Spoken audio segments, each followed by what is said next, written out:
So, are you DTFF?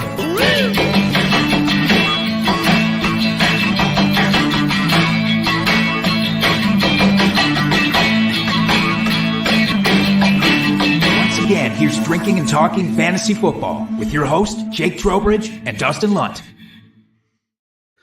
Good evening, everyone. Welcome back to DTFF. Thank you so much for joining us. If it's as lovely a day as it is here in Madison, thank you for taking your time to join us live here because it is a gorgeous, low 60s day here in Madison. We haven't seen one of these days for quite a few weeks. It's been pretty dreary, so it's nice to have the sun back, the vitamin D, getting rid of the sadness. That was your nickname in high school, guaranteed. 1,000%. No, vitamin D. But maybe either. I was like, how did you know it was the sadness? How are you doing, Jake? Wonderful. I'm doing enough to give one of these, give a rock fist. Also, maybe a Keanu in Point Break surfer guy hand gesture. That's how good I'm doing. How good are you doing? I'm terrific. Like I said, sun's shining. We're talking football, fantasy, to be more specific. What's not to love? How long it's taking us to announce what this wonderful show is going to be about, obviously, which is maybe you're postponing it because it's kind of a negative Nelly sentiment this time around. We're talking about the fantasy fallers. Yes, not the fantasy ballers. Don't confuse us with them or the show's topic. I mean, we could probably talk about them for an hour, and that would be no issue whatsoever. I have they're all multiple dreamy episodes gentlemen. Let's be it. about them, absolutely, but not this time. Not tonight. Not tonight. No, fantasy fallers, players that we think lost some value here as we're working through the offseason, free agency, what we maybe expect coming up with the draft here in a few weeks. So yeah, could be a little sad, but more of I say a cautionary tale saying, just be wary. We're putting you on notice. These guys, we are not super high on. So maybe you guys should take a moment, reflect, think about it. And if you say, screw you, well, then so be it. We can't do anything about that. Before we get into it, though. Well, just remember, whatever I say at tight end is technically going to be a good thing because I'm bad at tight end. So stay tuned to the very end of the show to figure out who this year's tight end one is going to be, probably. That is very fair, Jake. Very fair. But before we get into it, we always got to talk about what we're drinking. I will start us off this evening. I'm just raiding our fridge. I came across some Trulies. So I'm drinking the Fruit Punch Truly. Maybe to go with this little warm weather. I'm feeling a slightly bit tropical this evening. No homebrew. No homebrew for the guy. None this evening, no. Wow, bruh. I am drinking very much on your level. I'm not drinking out of the can. I'm not a caveman. I poured mine into a glass, but it is a Devil's Backbone vodka seltzer. It's the Orange Smash variety. It's pretty damn delightful, I gotta say. Going back to Airborne. I love it. All right. Makes me so happy. Green always. All right. Jake, I see you have a little special treat on our show sheet this evening. You're going to do a beer bet payout. Is this true? Or is this just false hope on my end to hear how amazing I am? I should make you wait now until the very end of the episode. Oh, that's fine. Really I could go to bed then with a little smile on my face, just remembering that was the last thing Jake said to me for the day. Well, now I want to get it out of the way now. That way I can see the smile for the rest of the show. No, I'm paying off my last beer bet. I want to make that very clear. My ledger after this is clear. It is wiped out, my good man. But this one, it's not great. We made this bet right before week 6 started, and it was for the rest of the season. I said Jahmyr Gibbs and David Montgomery would finish within 10 spots of each other. Now, to be fair, there's a part of me that wants to get Mr. Technical on this and say, I don't remember if I actually made the bet to be overall they finished within 10 spots of each other or from that point forward. I'm going to guess it was from that point forward. And they weren't close. They were like 15 spots, something at least 20 spots. I don't know. It wasn't great. And so because of that, me and Bucky Badger here on my shot class Bucky. All right. must say to you, you are an amazing fantasy football prognosticator / gentleman. How about that? Nah? Cheers. Thank you. Woo! That was also whiskey that you gifted me. So in a way, you made me do that shot twice. How about that? Fine by me. Would be. And I would gather that this next part of the show is fine by you as well. Always. I love our drunk trade of the week. It never lets me down. So let's do it. Drunk, hammered, drunk. Drunk trade of the week. And we once again traverse the terrain of Reddit. This one comes Never from Reddit disappoints. user Regular Old Gee. Maybe G? I don't know. G-E-E. How do you pronounce that? I would say G. No. Okay. I would say G. Regular Old G. All right.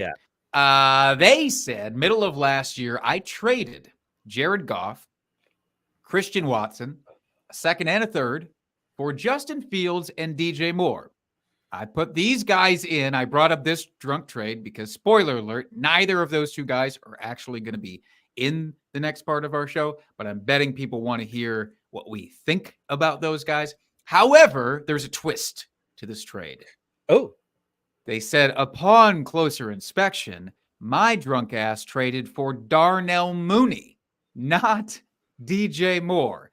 Now, they do share a lot of the same letters. I guess in your fantasy platform, they are D Mooney and D Moore. So, you know, I don't know how imbibed they were at this point, but that's a pretty big gap. Dustin, I want to get your opinion on the actual trade first, which is Justin Fields and Darnell Mooney on the opposite side of Goff, Watson, a second and a third. I don't like that at all. I don't like it either way. Let's be honest. I don't think either way is a good trade here. Because Goff, just while he's not flashy, definitely puts up fantasy goodness for you in a high-powered offense. I don't see that trade changing, especially middle of the year, unless you're trying to trade away points, because Justin Fields wasn't really doing a whole lot. He was injured for a good chunk of the year. I know I had him as my quarterback. Christian Watson, again, injured. So I guess you're getting rid of one injured guy for another. It's a swap. Sure. And the second and third just seems extra. Like, I don't know, especially in the middle of the year last year, if you needed to do Justin Fields and DJ Moore on top of, and give anything on top of Jared Goff and Christian Watson. I have a different take on this. I'm glad that we have a very divergent take on this. I agree on the principle of the actual trade. Yes, bad. Very bad. Obviously. Yeah. Darnell Mooney, what the fuck? No. When it was the envisioned trade of Justin Fields and DJ Moore, here's how I look at this, though. We all, certainly at this stage in the middle of last year, even up until probably a few weeks ago, were thinking Justin Fields was going to land with another team in a starting role. Thinking he's maybe the guy who goes to Atlanta next year, thinking at this point halfway through, right? And DJ Moore, his top receiver for right now, he's got nobody else around him. He's finally in a spot where hopefully he can thrive in perpetuity. Christian Watson always injured. I think that's just the big knock. I would certainly say it's DJ Moore over Christian Watson at this point, or at that point as well, in terms of just dynasty value. Yep. And I still think Justin Fields had more fantasy value than Jared Goff did at this time during the middle of last season. So I get what they were trying to do. because Justin Fields has the rushing upside that Jared Goff doesn't really have. Jared Goff, it's still like, how long does he get to be the guy with Detroit? Last year, again, we didn't know that they went to the playoffs again yet at this point. We didn't know that Jared Goff led them into another deep run. So I think there's still that thought of like, the other shoe could drop with Jared Goff. I don't want to be left holding the bag. And instead, Uno reverse card, you got left with the Justin Fields bag and you didn't even know it was coming. So I don't think it was a bad trade in the moment. Obviously, it's a bad trade now. Oh, yeah. I do want to ask about Justin Fields. I want to ask you this. At this point in Dynasty, his situation, he's behind Russell for at least a little bit in Pittsburgh. Mm-hmm. But long term, I mean, what's his value to you in Dynasty? And, I'm glad you asked this, and I'm glad you brought this up, because I know he's not on our show sheet, but I was going to bring him up as like after our core guys as hey, what, just a bonus guy. And because I think it's interesting. I think I would definitely be interested in going after him in Dynasty. Throw a couple seconds. Do you think, I know he's young. He's showing the fantasy upside. We know he's not starting for at least a year, most likely. Do you think a couple seconds can get it done? Well, I'll tell you, I have some real life experience to bring into this, because shortly after the thing happened where he got traded to the Steelers, wasn't right away. I was a gentleman about it. I waited about a week's time before I tried to vulture in on the manager of Justin Fields. But in one of my leagues, I sent a trade that I thought was very fair. I said either a high second, which was the 203, okay, or this was still coming off of the hype of Marvin Mims at that time, who was shooting up after the Jerry Jeudy trade. I was like, pick one, basically. 2 different trades. You pick your favorite. The rebuttal that I got on it, I actually thought was very interesting. So the second wasn't enough, but the 110 was enough. For me, I still felt a little rough giving away a 110 to get Justin Fields, but I think that's the dividing line. I think it's fair value, but I don't know if it's my value. Yeah. Interesting. Yeah.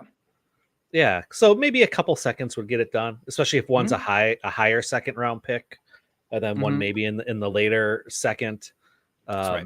Would you do a 25 first? Just a random. It depends on your circumstance. Right, if right, it's right. your own and you expect to be rebuilding, then no, I wouldn't do that. But if you're in contention, if you're in the heat of it or think you might be, yeah, I'd be fine with that. I would. Or hypothetically, say you had like 325 firsts, and you could kind of see which one of them would be a most likely a later first. You would try to throw that out there. You think that's fair? Am I talking to the friend that you're asking this for right now? Is your friend in the room? I can't divulge that. Okay. I would say, yeah, at that point, if you can try to sleuth it out, and especially if you have multiple first-round picks, I will say, generally, for Dynasty, how I value future first is probably going to be a lot different than smarter Dynasty owners who hoard them. But if I have a hoard of them already, I'm comfortable with the idea. Russell Wilson isn't going to be the long-term thing with Pittsburgh. This is Justin Fields' last stand to sort of prove himself. If he does, you've got a guy for another 5 to 6 years. So right. And my thought too is he's on his 4th year, right? This year. This is going into the 5th year. So Pittsburgh picked up his 5th year option. They didn't pick up the 5th year option, but they did him. So I think that's how that worked. I remember there being a controversy. They should have done it hypothetically, but they aren't doing it. So he's only under contract for 1 year, basically. Yep. So after this year, he could test free agency and end up in a better position than Pittsburgh as well. Also true. That's a great factor. So yeah, I'd be fine with him. DJ Moore, by the way, just real quick, because we're not going to talk about him as one of our guys later on, but the Keenan Allen trade, the addition of Gerald Everett, the addition of DeAndre Swift, like I get there's going to be some bits of DJ Moore that he drops in value. I'm just not overrating the drop. I don't think it's massive. No, same.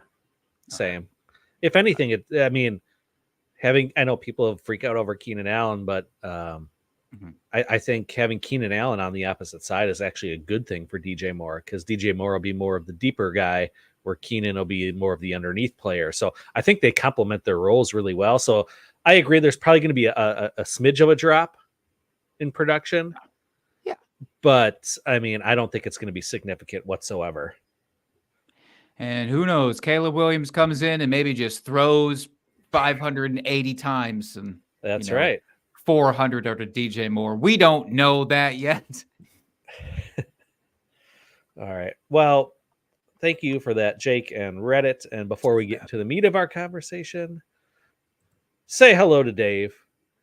Great guest on the show a couple weeks back, joining us.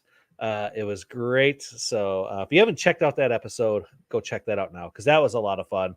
You got to see me struggle doing trivia all night.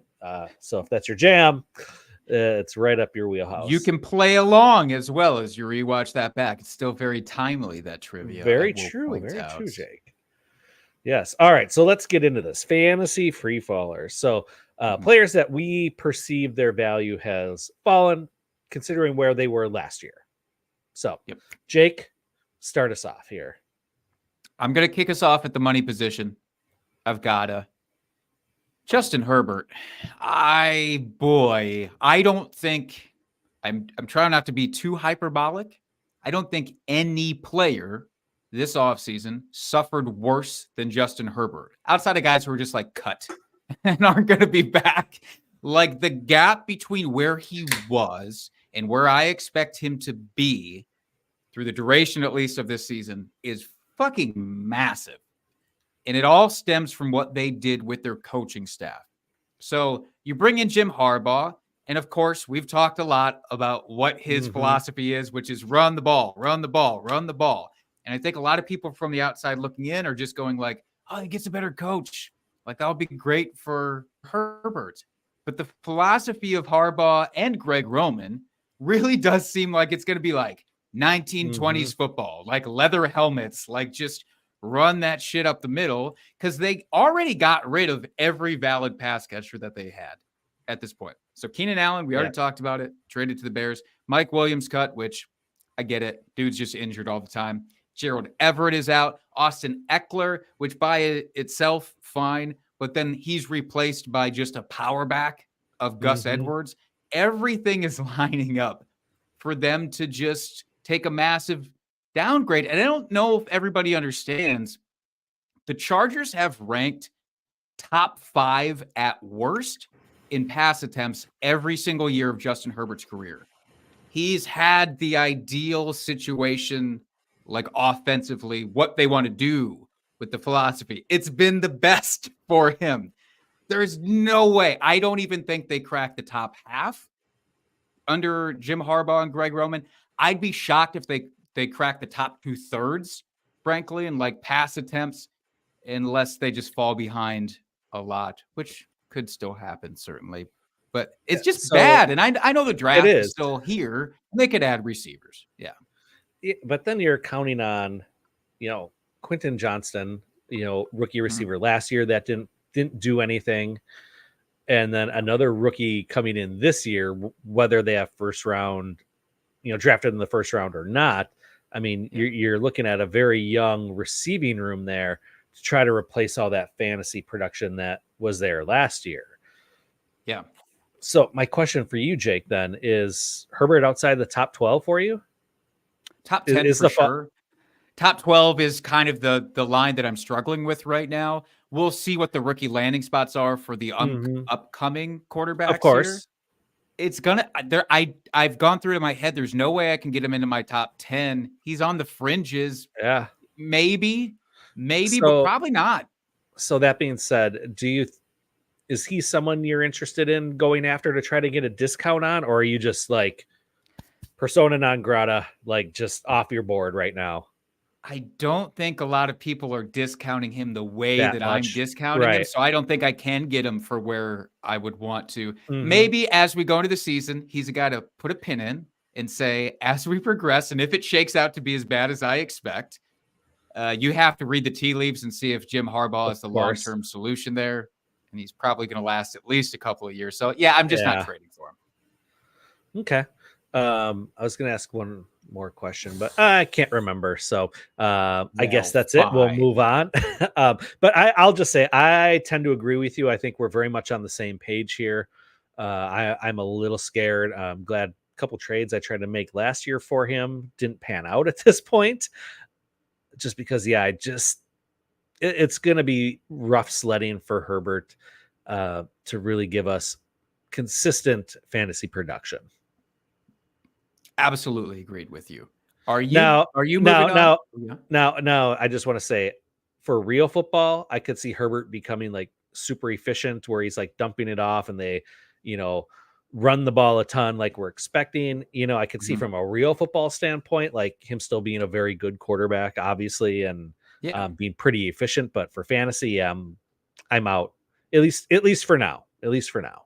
Yeah. And remember, folks, the best quarterbacks in the league are always not necessarily the best fantasy quarterbacks. Sometimes the very worst quarterbacks on the worst teams, in fact, end up being the best for fantasy because of how often they throw it. So I'm glad you made the distinction. Yeah. All right. I will stay with the quarterbacks here because why not? I like the symmetry of it. Yeah. So my quarterback here is Deshaun Watson.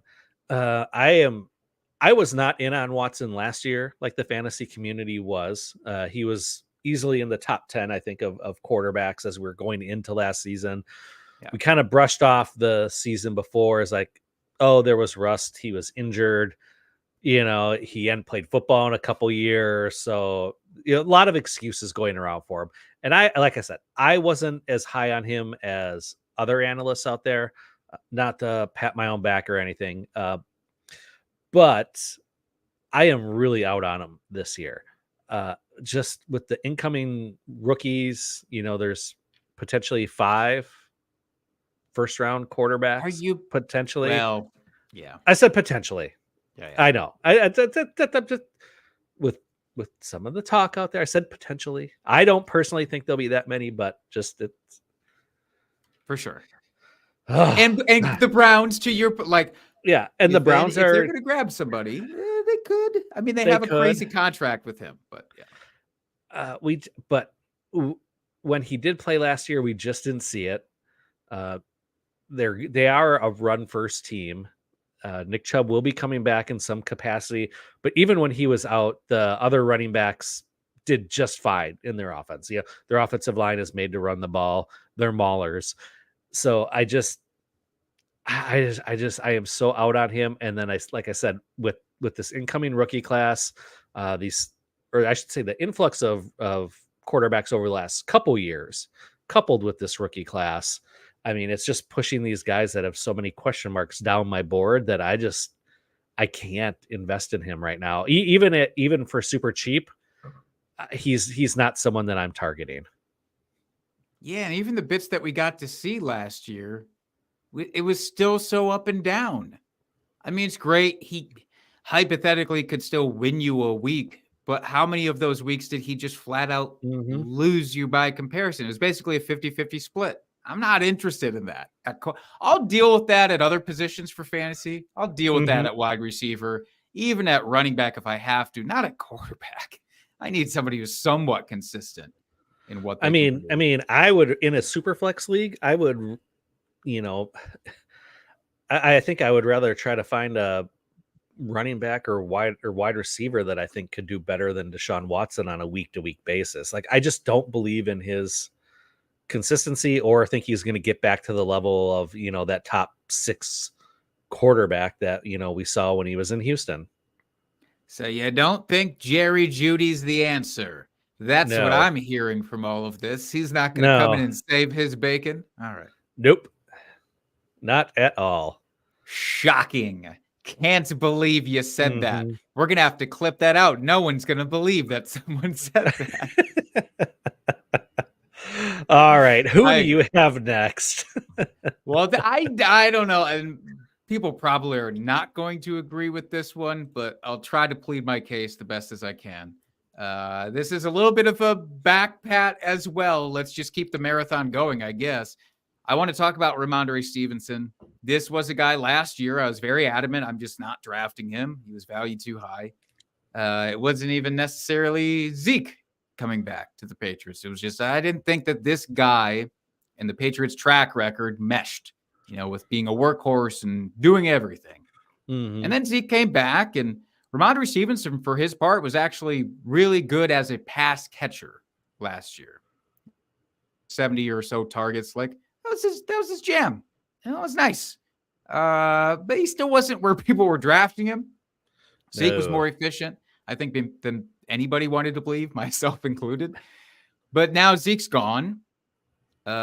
Antonio Gibson has come into the fold, and it's not Antonio Gibson that is calling Ramondre Stevenson a faller, but it's his role, I think, because Antonio Gibson should be the pass catcher here. If there's a delineation between the two guys, I mean, Ramondre Stevenson is a really just great running back, pure rusher. Antonio Gibson is fine, but we've been begging to see his pass catching chops utilized more in Washington. I think that's why they brought him on to the Patriots. The other issue, the Patriots themselves as an offense, kind of just a hot mess. Mm-hmm. They are a grease fire in a turd factory right now. And the draft can change some of that, obviously. But not how many much, though. scoring opportunities are going to be set up for this guy? Yeah. Not many that I can see. I mean, they're operating right now with Kendrick Bourne is their top pass catcher. Mm-hmm. Altogether, they don't have a quarterback. They have Jacoby Brissett. Another hot take that nobody's going to like. Nobody has so far. The Patriots might not even draft a quarterback in the first round. They could be the team that trades back a little bit to shore up other things because they have so many holes. And we could legitimately see a Jacoby Brissett versus Bailey Zappi versus Spencer Rattler camp battle at quarterback. Yep. None of that bodes well for Ramondre Stevenson. It sounds exciting. Yeah, I can't wait for all of the articles. I'm definitely going to read about that. It's not set up for him, I don't think. I'll continue fading him, and I'm okay if I miss out. Mm-hmm. Yeah, same here. I mean, he was great a couple seasons ago. I had him on one of my redraft squads, and he was a surprise, great play that year. And then, last year just didn't all come together. Yeah, the Patriots as a whole is just a dumpster fire. I just don't trust it at all. And I don't blame you for fading Stevenson, and I will be doing the same. All right, we can either celebrate or be in misery together. Who do you want to talk about next? We'll stay with running backs, and I'm going to go with Tony Pollard here. And this one was a toss-up, so I've got another running back I think we should talk about after the fact, after we get through our list here, because this was a toss-up, and I didn't think it would be fair to you to have two players to talk about for running back, so I didn't want to show you up here on the show sheet that no one else sees. So anyway, Tony Pollard, how the enchanted have fallen from last year. I mean, he was a solid second round pick. Everybody loved him. He was finally the workhorse back in Dallas, that high powered offense. Not only is, Zeke was out of the way, which surprise, surprise, Zeke was still kind of good. And maybe that's why Tony Pollard didn't see as much action as, we thought he should be seeing.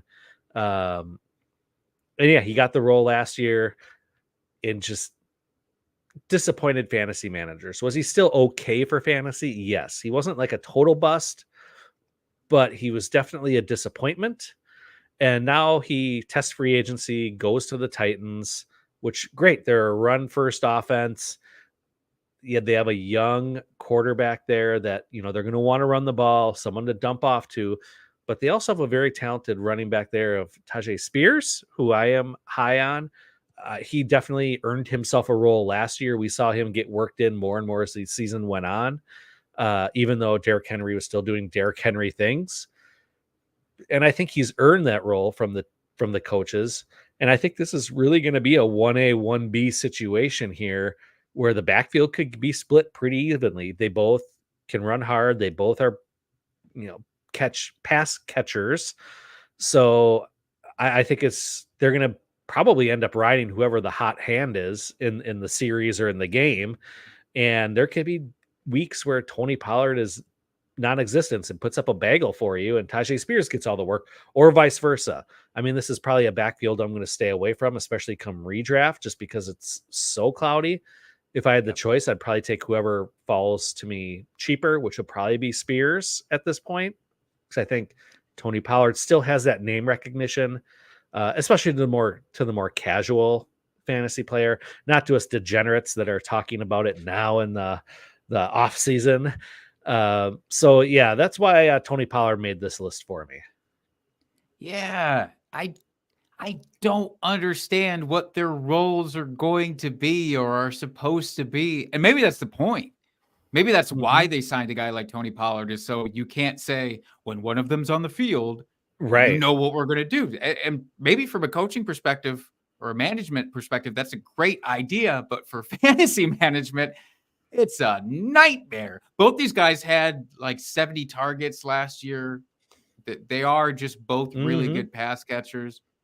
I guess Tajay Spears looks a little bit like a better runner, but I don't know how much of that is just Tony Pollard's injury from last year lingering in my brain, and how he didn't really nab it. I'm with you, man. I'm staying away from both. I can't. No, maybe I would trade for Tajay Spears in Dynasty, actually, though, as the entrenched guy. Because what do you think you got to trade to get Tajay Spears at this point? A late second? Low end. I was going to say low end second gets you. Yeah. Yeah. I mean, in Dynasty, I would still invest in Spears. He's younger. And yeah, he's the entrenched guy, and he's going to be the cheaper one out of both of them too. So give me the guy that's cheaper, and we'll probably see quite a bit of work at any rate. I like that. Day of your rookie draft in your leagues, maybe send out, if you're on the clock at 3:03 or something, just tap into the Tajay. Yeah, if there's no one there that you want, then yeah, go after him. Well, I want to transition this because we're both having the same mentality about this team in general. But I do want to extend it a little bit further to talk about DeAndre Hopkins with the Titans. I'll be honest, this is not who I initially had in my wide receiver position. But also, we started to do a lot of overlap in terms of team by team. I didn't want to dedicate this basically last half of the pod to one team. But I also do think DeAndre Hopkins is a guy who sticks out. Well, if it's warranted, that's okay. Well, we're going to talk about that team plenty coming up. Don't worry. But for this one, I don't know. I think it's overlooked what's happened with DeAndre Hopkins. I'm going to be the guy who is wrong very boldly until I'm right about DeAndre Hopkins, because last year I was like, I don't know. I'm not really interested in DeAndre Hopkins. I mean, where you drafted him, he was still fine. But he's also a guy who struggled to even get 1,000 yards. Not saying that's no small feat. But he had 137 targets and just barely notched 1,000 yards. He had the 14th most targets of any pass catcher, period. Now Calvin Ridley comes over. He's the exact same situation. Barely got 1,000 yards, super inconsistent, basically the same number of targets with the Jags last year. They're so inconsistent alone. I can't imagine that together they make each other more consistent. There's no way both of them can thrive. Again, we talked about the backfield. Those guys are both very capable pass catchers, Spears and Pollard. The only hope, because the Titans have notoriously been towards the bottom of the heap in just passing. They just don't, they don't pass. They're the opposite of the Chargers the last few years. They just didn't pass at all. Well, when you have Derrick Henry, you don't have to pass. Yeah, and that's a good point. And now, obviously, they don't have somebody of his caliber. Maybe that ratchets up a little bit. And Brian Callahan, the OC from the Bengals, is coming over for this year. I'm sure the pass attempts tick up. But, I mean, does DeAndre Hopkins get more than 137 targets this year? Yeah, I don't see that. Not with Calvin Ridley there. We just talked about the running backs, like you said. And then, they've got like 8 tight ends on their team that they're going to throw to it and on any given Sunday. So, always the tight ends. I mean, so it's just, I agree with you. There's going to be an uptick in pass attempts. I don't think it's going to be significant enough that it's going to be able to support both Ridley and Hopkins at a high level. Yeah. Because they're not efficient wide receivers. They're not big yak guys. At this stage, he's certainly DeAndre Hopkins is not, unfortunately. And again, So- another year older for a guy who's Mhm. I don't know what already 32, certainly Mhm. turning 32 in the season if he's not already. Yeah, I'm just gonna be out, unfortunately. Mm-hmm. Yeah, if it comes to redraft, I mean, for sure, Ridley's going to be going higher than Hopkins at this point of their careers. Yeah. Depending on how far he falls, maybe I'd take a flyer on him as like my 4th or 5th wide receiver. If he falls that far, I don't know, only because he still has the name recognition. Yeah. And he's been a great fantasy producer for years, so he'll probably get overdrafted or higher than I'd be willing to take him. Yeah, that's fair. If it's like not in the 8th round or lower, there's no chance I'm taking that one. Mm-hmm. All right. Well, moving on then to my wide receiver. Where it gets interesting. This gets so we're gonna argue about this one. I think we might have to. All right. So I've got Nico Collins as my faller. In this one. All right. So Stephon Diggs comes over. I know he's only under contract for a year. Yeah. So he could be gone after the season. It could be a one and done, which wouldn't surprise me. He obviously didn't feel like he was being utilized there in Buffalo, so he wanted out. They obliged. I'm sure he's hoping with what he saw from this team last year that he can have another monster season and then parlay that into another one last contract for him with another team. That's my guess. But yeah, for this year though, Nico Collins, it makes me sad. And I know Nico and Stephon Diggs don't do the same things on the field, which I'm sure is going to be your argument here, Jake. But as much as I love this offense, I love Stroud, I love Nico. We still have Tank Dell on the team. You've got Dalton Schultz, who they re-signed, which I know the tight end isn't like their big position, but he is a reliable target, and they re-signed him for a reason. So they obviously want him to be a part of that offense as well. So there's a lot of mouths to feed, even though this is going to be a higher powered offense. I mean, we saw a lot of firepower from it this last year. I do think that Diggs into Nico's production. What? So and especially with, I think this, I have a little bit of my personal bias in here because I was super high on Nico Collins coming out of this last season.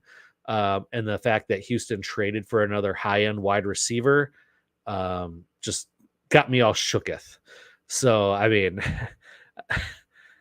so for at least for this year, I'm out on Nico. Maybe dynasty-wise, he's fine. And if you can buy him for the dip, that's probably a good call at this point. But for this year, I'm out on him, and he's one of my biggest fallers. Yeah, we'll just say from a dynasty perspective, I have zero issue. Like his value didn't change for me in dynasty. Nico Collins, because of what you said about Diggs' contract and his age, and how much of Stephon Diggs from last year and the year before, where he really faded in the second half of those seasons, how much of that's on him? How much of that's on the coaching staff or whatever, or bad blood, or I don't know, whatever the thing Who knows? is. Yeah. I will say I'm not even disagreeing or arguing about Nico Collins necessarily. I think it's just about this whole team is an interesting Rorschach test, I think, for people right now, because there's three guys that I think you could argue are the number one on the team. You could argue Diggs, you could argue Collins, you could argue Tank Dell, and I'm open to arguments on every single one of them. And I could be swayed probably to any single one of them. Right. But in terms of like a fall, I think Stephon Diggs took a way harder fall this offseason because he went from a team, he's the absolute number one on that team with the Bills. And now he comes over to this, like you said, very busy, cluttered depth chart of I don't know, is he the 1B? Hopefully, maybe for him. Nico Collins, at least from my perspective, I'm trying to isolate this because I don't think everybody loses the same with this. But I think Nico Collins, you could look at it as, okay, yes, Stephon Diggs comes over. That's bad. But he is getting up there in age a little bit. Or is he replacing some of the spent guys that were there? Your Robert Woods, who was hanging around last year. Your Noah Brown, who was, well, there, good, but when injured, was gone. And also just everybody on this team is always injured. So, like, how much do they just go, we got to get our shit together. Like, let's have somebody who's capable to fill in when the worst happens again this year. I don't know. So I'm holding out. In the redraft, this is going to be the litmus test. So, like, right now, do you have an idea of which of those three you would target most in redraft right now? I mean, let's say they're all taken around the same clump, the three of them. I would probably take Tank Dell. I love him. I really became infatuated with him last year. I like what he does. I like that he popped as a rookie, building that chemistry with Stroud, both as rookies. They had that in common last year. Like, they have that common bond. So I think that relationship is going to continue to grow. Tank should come back from this injury, no issues. So that's why I'd take Tank. And he's probably going to be the cheapest one out of all of them come draft season as well. So give me that discount as well. Even if he's a little bit more boom bust this next year, say, just with the addition of Diggs, I will still take the booms over the bust because I think there's going to be a lot bigger booms that'll win you weeks and he will be busting you. We're in agreement on this one. You and I are both on Team Tank Dell. All right. Tank for Rita. And to some extent, it's because he does things that neither of the other two guys do. You brought it up a little bit before. I actually think there's some overlap with Nico and Stephon Diggs, and I'm sure they can utilize it. It'll be fine. Like Tank Dell, his stuff can't be replaced by the other two, but the inverse isn't necessarily true. So, I'm into it, and I think recency bias too. He was injured at the tail end of the year, and people were probably just, out of sight, out of mind with him. So I love it. All right, let's start to bring the show home here, Jake. We got one position left, tight ends. Let's do it. This is going to be a short one because we're just going to transition right into Dalton Schultz. He is actually my faller at tight end. I'll tell you right now, I want to talk about yours much more than I want to talk about mine, but it does need to be said, I think, that Dalton Schultz, like you said, yes, he's a very competent, capable tight end. That doesn't unfortunately mean a lot for fantasy. Correct. When you're rostering that guy, when you have three other talents that we're sitting here having to argue about who is the 1A, and not in like a sarcastic way of like Kendrick Bourne, Pop Douglas, Devontae Parker, who's the one, like in a real conversation, we're thinking about it. So I just think Dalton Schultz is the odd man out. And let me use this opportunity. I know we don't want to mention him here, but the Texans also did sign Joe Mixon.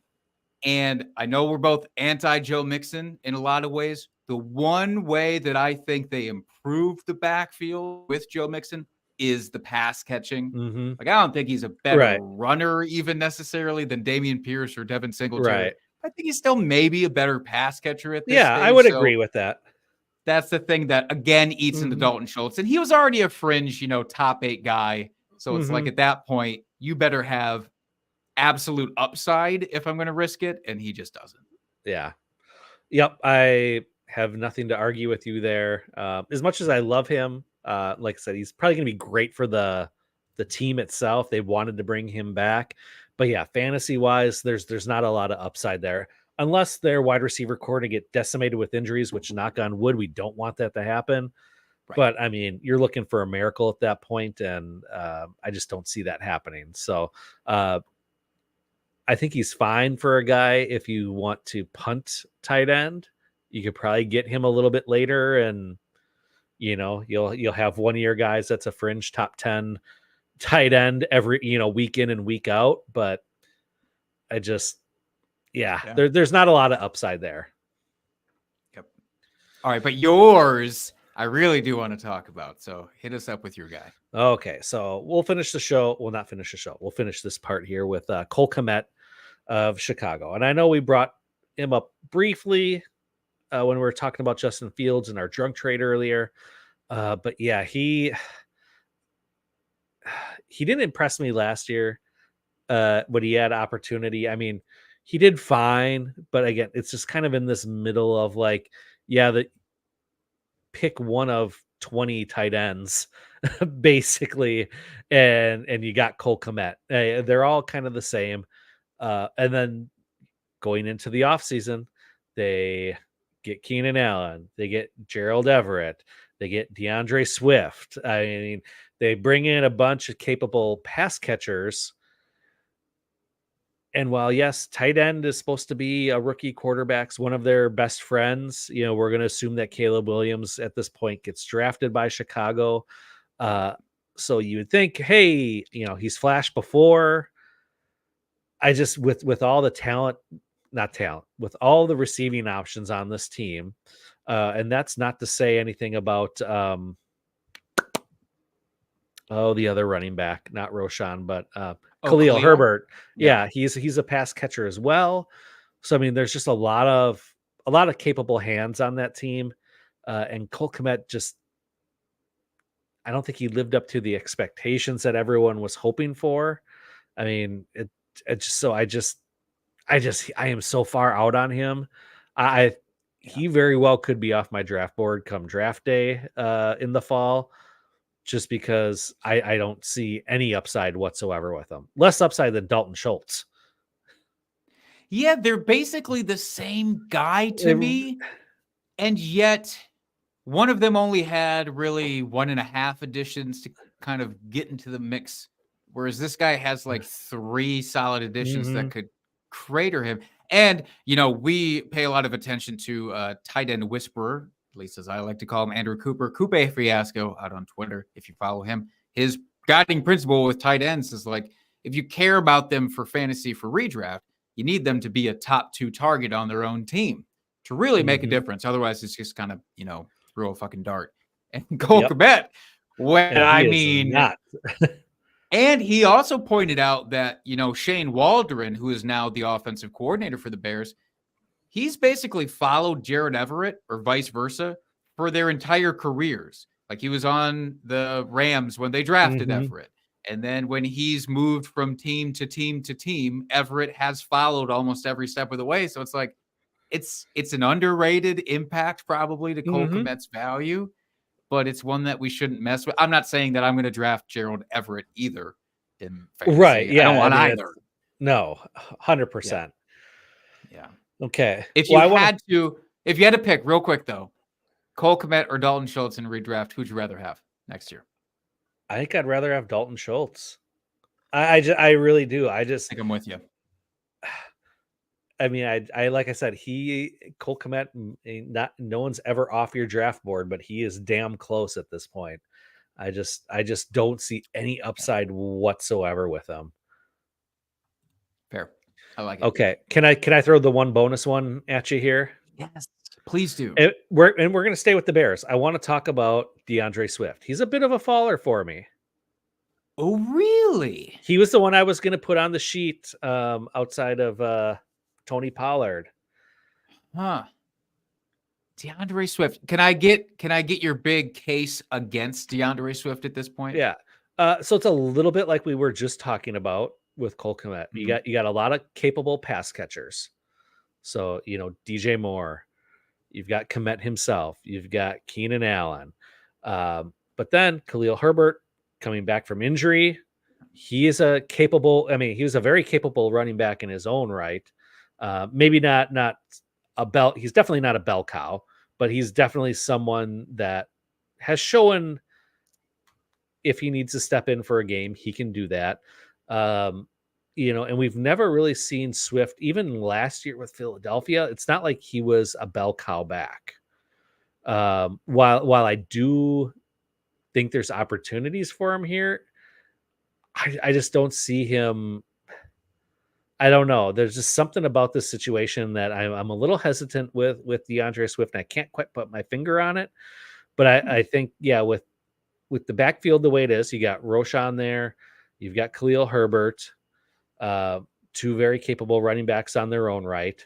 And then with all the other pass catchers they have, they brought in Keenan Allen. It's just like, how much are they going to be passing to the running backs? And then how often is Swift? Do we expect Swift to be the 3-down back and be on the field for passing downs?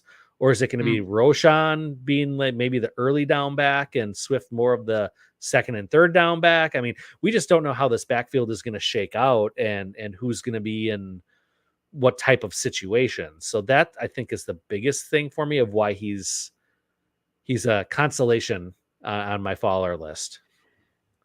I think he makes sense as an honorable mention. I have him as a wash, as a lateral move.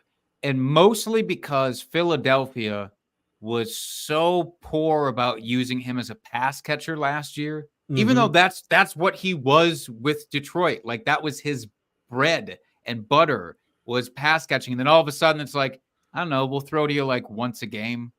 And it's like, what are you doing with this? That's also why I have some fear about Saquon Barkley and why I almost listed Saquon in my spot here. So I will put a pin in that to just have that follow-up conversation for an honorable mention. But at least I think he'll have the opportunity to get back to catching passes. And I think that's why he would be a wash for me. I don't know the stats. In fact, I was trying to pull them up quick. I don't really know how many backfield, passes they even had last year. And obviously they'll have a different QB. It'll be a slightly different situation with Shane Waldron. But I think he could still be okay, because last year he was a low-end RB2, high-end RB3, really. I don't think he's going to move much further down. And I do think he's better than Roschon Johnson, and that takes a lot for me because I was so in on Roschon last year, but I'm kind of cutting bait on Roschon Johnson. So I think that's the difference. Okay. So let's do a quick follow-up then here with Saquon. Lay it on me. Yeah. Saquon Barkley's entire thing, when he's healthy, big ass asterisk, when he's healthy, Saquon Barkley's thing is he's the do-it-all running back who has explosive runs and gets targeted a shit ton. I pulled up his stats here, and this is obviously like he's not played a lot of games over the years, but his rookie season, 120 targets, and then it's 73 targets, and then it's 57 targets on 13 games, and then it's 76 targets, and then it's 60 targets on 14 games. The guy gets the ball a fucking lot.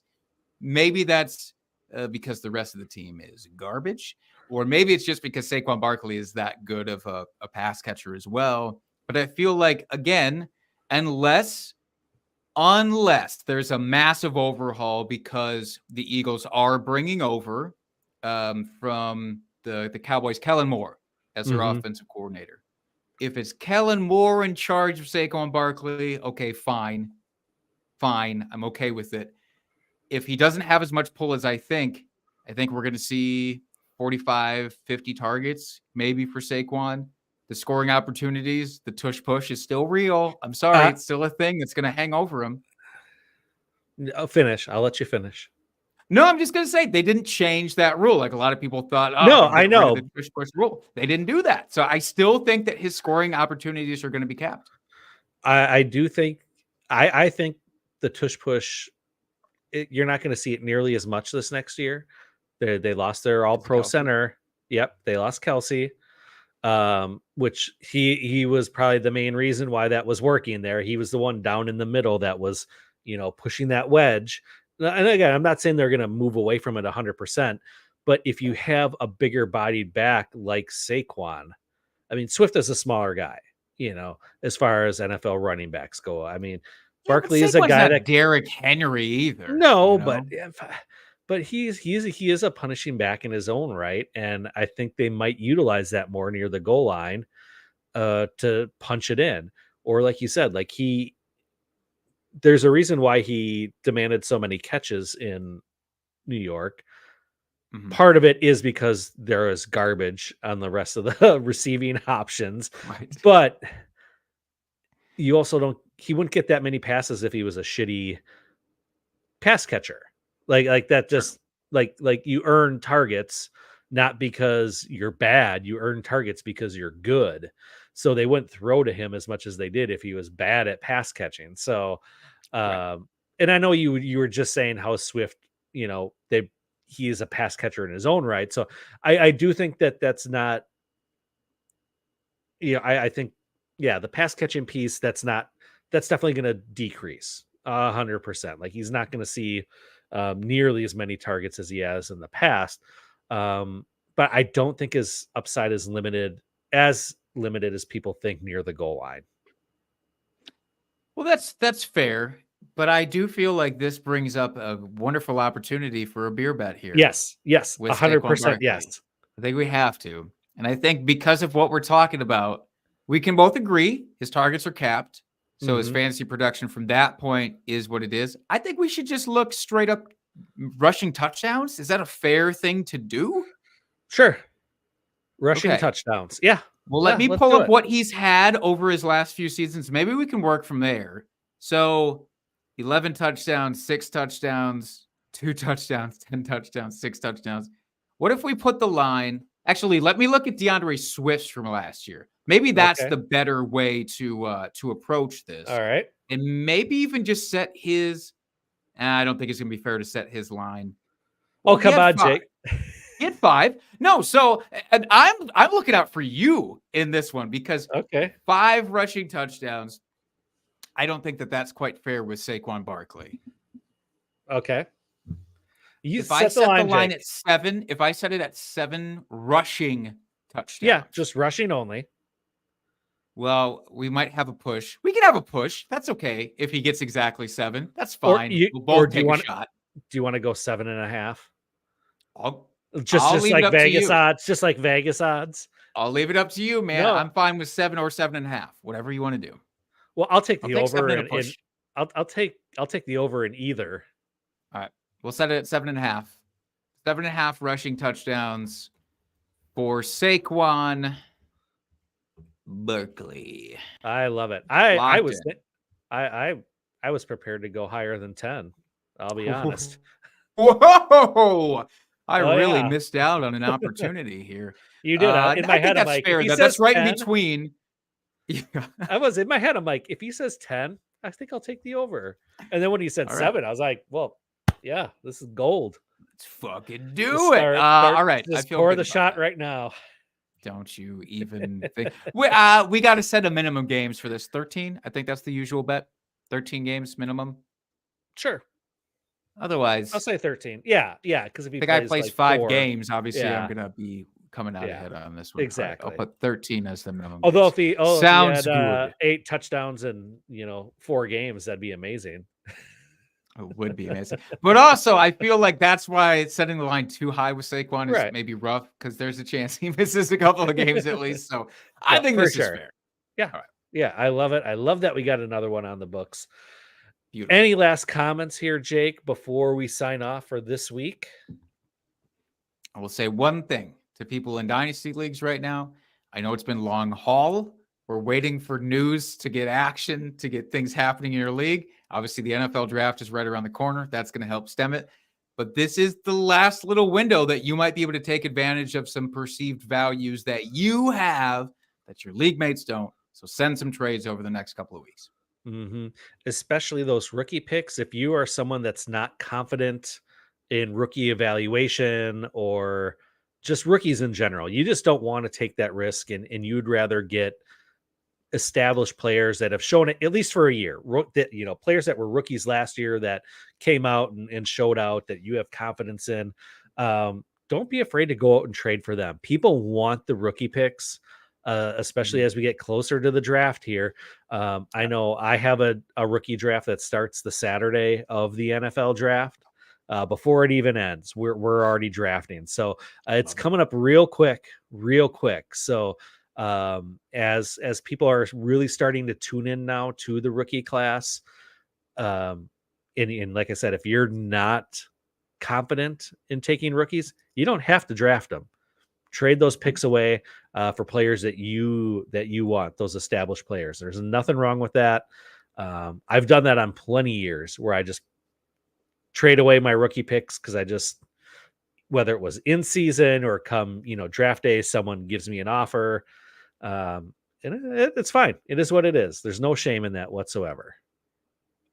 No, I mean, you still get a trash talk in your league as the draft's going down. Never forget that. Even if you don't have a single rookie pick, you can still jump into that mix. Oh, that's probably the time to do it the most because you have nothing at risk because you have 0 picks. They can't come back and say, "Oh, what about that player?" No. That's a good point. So anyway, I think that'll do it for us this week, folks. Thank you so much for joining us. We truly appreciate it. Big shout out to Dave in the chat, popping in and saying hi. Come visit us every Tuesday. We go live 6:30 Central Standard Time, streaming live on YouTube and the X, Twitter, whatever you want to call it. Streaming on Instagram. You can find us wherever. We're on all the major platforms here. So check us out, subscribe to us, tell your friends. And until next week, folks, keep drinking and talking fantasy football. Cheers, FFers.